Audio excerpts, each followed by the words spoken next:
What's up everybody, welcome back to my channel. How's it going? It's your girl Camille back with a video, and I'm going to show you how I construct my wigs. I get a lot of questions about it, so I thought, well, why not make a video? Duh. But before we get started, hit that subscribe button, and you want to see how I slay my wigs, then go ahead and keep on watching. Alright, so let's get started. So before we get started, of course we need hair. This hair is from Ali Pearl, and I have 3 bundles in a frontal, one 24-inch, 2 26 inches, and a 20-inch frontal. And I believe the texture is Brazilian straight. Honestly, I can't remember right now, but I'll definitely leave a link down below so you guys can definitely check it out. So before I start constructing my wigs, I like to bleach my knots first. And I'm going to use this Kaleidocolors blue as well as 40 volume developer. And I'm going to go ahead and put that in a mixing bowl and mix everything up. I feel like this Kaleidocolors blue works best than any other powder because it has a little bit of a toner in it. So therefore, the knots won't be as brassy. Also keep in mind when you're mixing it, you don't want it to be a watery consistency. You want it to be more so like a toothpaste so that when you put your brush in, it stands straight up. So before I started with a brush, but then I felt like that wasn't working too smooth, so I just grabbed a little kitchen knife and just spread it on like butter. So whatever works for you, honestly, this works best for me than a brush because I feel like I was just messing everything up and it just wasn't going on as smooth. But yeah, this is what I went ahead and used, and I just spread this all over the frontal, making sure I covered all of the knots. And then once everything was done, I just went ahead and flipped it over and put it on some tin foil, and then I let it sit for about 30 minutes. So once that was done processing, I went ahead and washed everything out, and then I followed that up with the generic version of the Shimmer Lights shampoo, and I went ahead and put that on the frontal as well. This is going to help neutralize as well as go ahead and get rid of any brassiness that may have been left on the frontal. And then I'm just going to go and use the conditioner as well, and that's going to help with any other brassiness. And I let that sit there for about 10 minutes, but unfortunately for me, once everything was done, it still didn't bleach the way I wanted to and didn't look the way I wanted to, so I had to go ahead and do this again, which honestly I find kind of typical getting these Ali Pearl frontals because this isn't the first one I've gotten. But I went ahead and did the exact same thing, bleached the frontal, and then followed it up with the shampoo and conditioner, and I let the conditioner sit for an additional 10 minutes.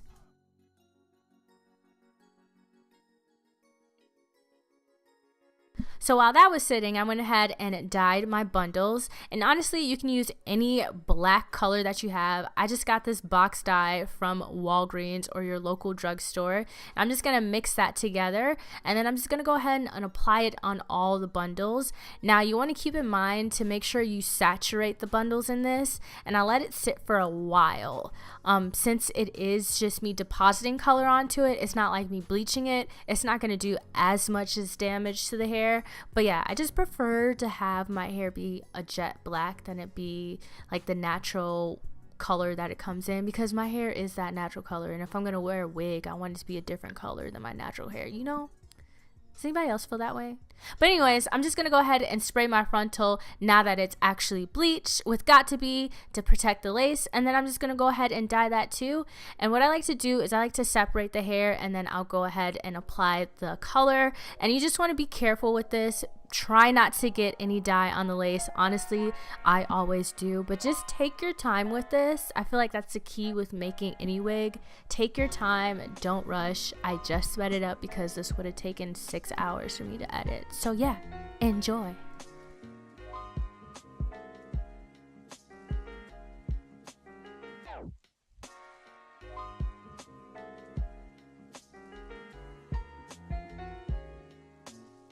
So after I let that process for about 45 minutes, I'm going to go ahead and shampoo and condition the hair. And I condition it in the silicone mix because honestly, y'all, I live in Arizona. If you know that, it is dry as hell here. And I need all the moisture I can. I can't afford to be having some dry wigs. So now to pluck the frontal, you're going to need a good pair of tweezers. You don't want anything dull.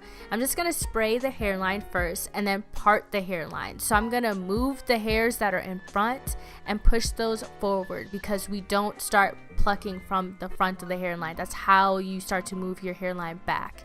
And now to start plucking, I pluck maybe 3 or 4 times and then I'll move. You want to make sure you're consistently moving, because if you consistently pluck in one spot, that's how you create bald spots. And honestly, I move really slow, you guys, so make sure you're taking your time doing that. Then once I'm done plucking along this part, I'm just going to comb everything back just to get any of the excess hair out the way. And then I'm just going to part it again a little bit further back, and I'm going to begin plucking along that part as well. So when it comes to plucking, it's like using black eyeshadow. You want to start with as little as possible and then add more. So one thing I like to do is kind of brush everything back just to see where I need to pluck more, and then I'll go back and start parting again and then start plucking along the hairline. This technique helps me best from creating bald spots and also from me moving my hairline backwards, so that then I don't even have a frontal.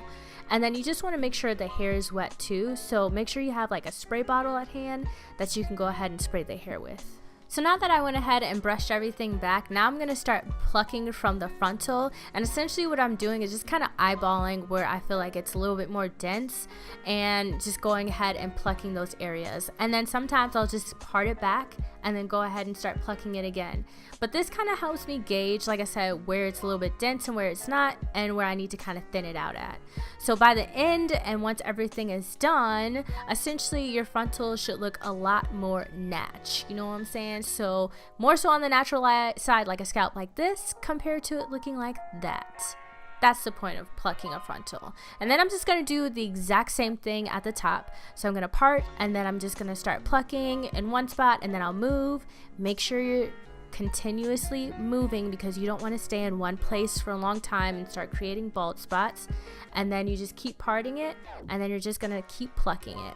And like I said, take your time doing this. Do not rush at all, and make sure you have a good pair of tweezers, because if you have dull ones, you won't pull the hair from the root.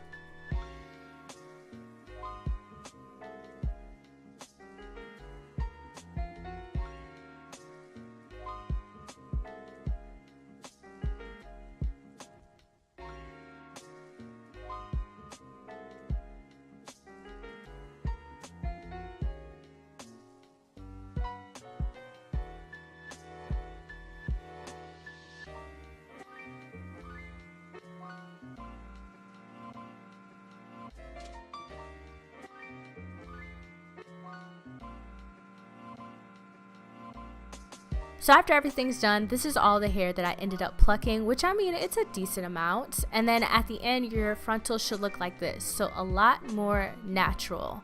So now I'm going to take this wig cap and place it on the mannequin head, and make sure it's nice and smooth, no lumps or anything like that. It should be nice and flat. And we're going to take these T-pins as well, which is going to help us lay down our frontal. So first what I'm going to do is I'm going to take my frontal and I'm going to pull it about 2 inches in front of the wig cap. And I'm just going to go ahead and pin that just to secure the frontal to make sure it doesn't move. Then I'm going to pull it back a little bit just to create a little bit more tension and to make sure that it's nice and flat. I'm going to take another T-pin. I'm going to pin that parallel from the T-pin we just went ahead and placed in there.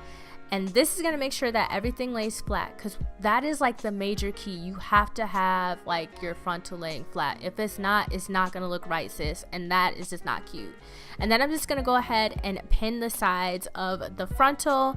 So once everything's done, the frontal should be laying nice and flat on the wig cap. So no lumps, no bumps, nothing at all. It should lay almost flush. So now I'm going to take some weaving thread as well as a curved needle, and I got both of these from Sally's, and we're going to start sewing. So after it's threaded, you want to go ahead and put the needle through the frontal and the wig cap, and I go ahead and separate the thread, and then I'll take the needle and put it directly through it. And this is going to create a knot so that the thread won't just go right through and then our frontal is going to fall right off our wig. And to go ahead and sew, I hold the thread in my left hand, keeping it behind the needle, and I'm going to put the needle through the frontal and the wig cap, and I'm going to pull it through. And this is going to make sure that the thread lays flat as well, because that is like the biggest thing when it comes to wigs. when you want literally everything to be flat. The way your frontal lays flat, you want your sewing to be flat. Everything needs to lay flat, because if there's a bump or anything like that, it's just not gonna look right. Then to go ahead and knot it, I'm gonna put the needle through the frontal and the wig cap. I'm gonna twist the thread around the needle about 3 or 4 times and pull it through. And this is gonna really secure it. Like, I've been doing this method instead of just kind of like the regular whoop-de-whooped in sewing that I've been seeing kind of on YouTube, and it's really helped. And I'm just gonna go ahead and cut the excess string and then tie a knot, and I'm gonna cut it really close to that knot because I hate when there's like extra string hanging out.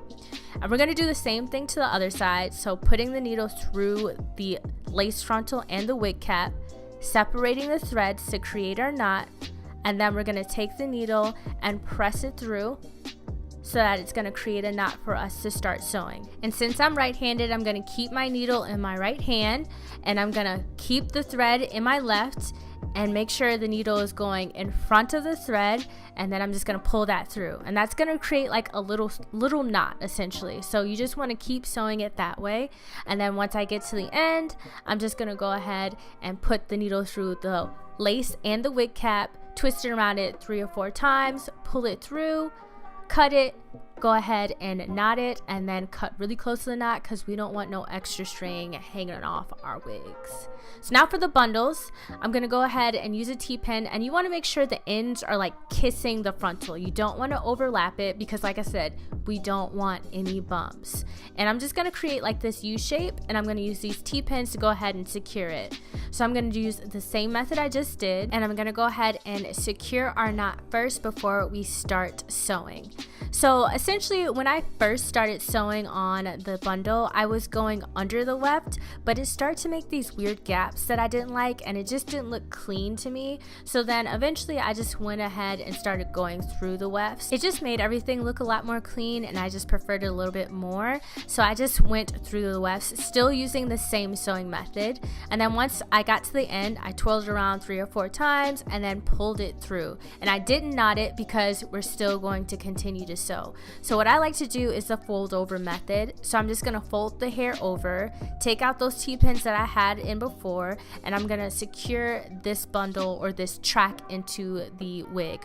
Also, you also want to keep in mind with sewing this part of the wig cap, you want to make sure you're not going through the elastic band, because when you do that, it starts to wear on the elasticity of the band. Therefore, your wig isn't going to last as long. So for this part in particular, you really want to make sure you're taking your time and you're not rushing. Like I said, when I make wigs, I move slow as a turtle. So take your time, don't rush, get comfy. You're gonna be here for a minute, and just do your thing, but don't feel the need to rush at all. This is one of those things that you should definitely take your time to do. So quick side note, I highly suggest that everyone get a mannequin head when they're making wigs. It's a lot easier than a styrofoam wig. Honestly, I've never done it, never tried it, never been interested, not about that life, not gonna do it, not gonna think about it, not even gonna think twice about, maybe going back. No. It's just not realistic to what an actual head is shaped like. So I would definitely suggest getting a good mannequin head. I'll leave a link to where I got mine. I got mine off of Amazon, as well as a decent wig stand, because honestly, this wig stand that I have from Amazon kept falling over. So make sure you get a really good one so that you're not running into the issues I had. Dope. So now that we sewed over half our frontal, we're going to switch things up, and we're going to start to sew in a zigzagging motion. And this is also where I'm going to start cutting my wefts, because this is also going to ensure that, of course, you already know what I'm going to say, it lays flat. But also you want to make sure that when you're laying your tracks down, that they're pretty much kissing. So keep in mind that when you're laying things down, you want to make sure that they're practically kissing but never overlapping. You know what I'm saying? Like just the tip. If you know what I mean. But I'm just gonna go ahead and cut that, and then I'm just gonna use the same sewing method I've been using this whole time on this whole wig, and I'm just gonna keep sewing until I get to the back of the frontal.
So now for laying the last track, you're going to make sure that, of course, that they're kissing still, but you're going to sew between the track, the wig cap, and the frontal. So make sure the needle is going through all three of those things, and this is going to join them all together. And like I said, you want to make sure that they're touching but not overlapping.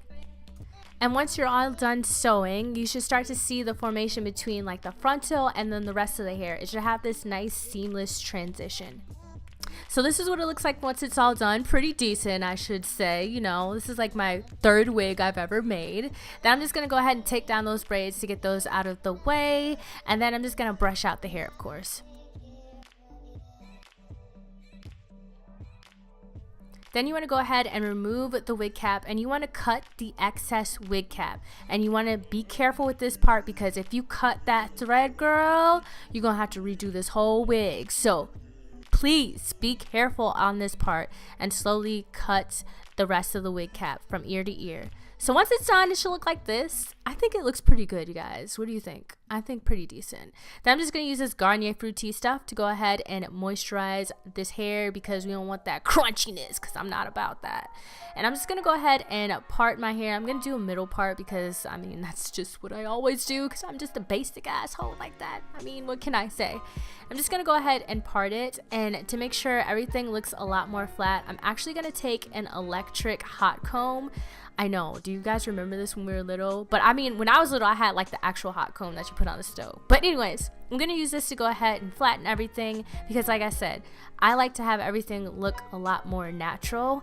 That's also why I pluck a lot too, because I like to do the whole natural, even if I can get away with it, no baby hair type things. I'm just going to run this comb through the hair just to make sure that it's nice and flat, and you'll start to kind of see the difference between the side that is nice and flat compared to the side that's bumpy. You see the difference there? It makes one hell of a difference.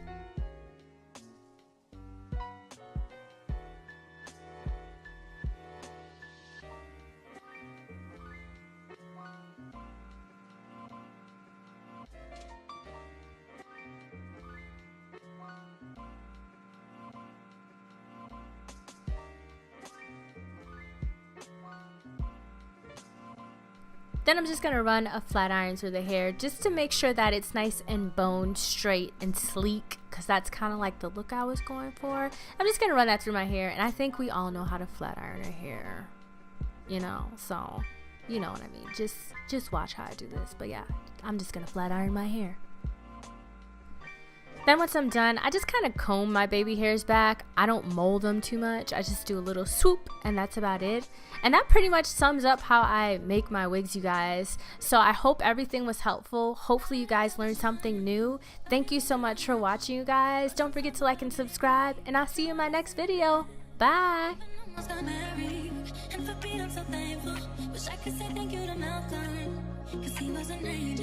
One taught me love, one taught me patience, and one taught me pain.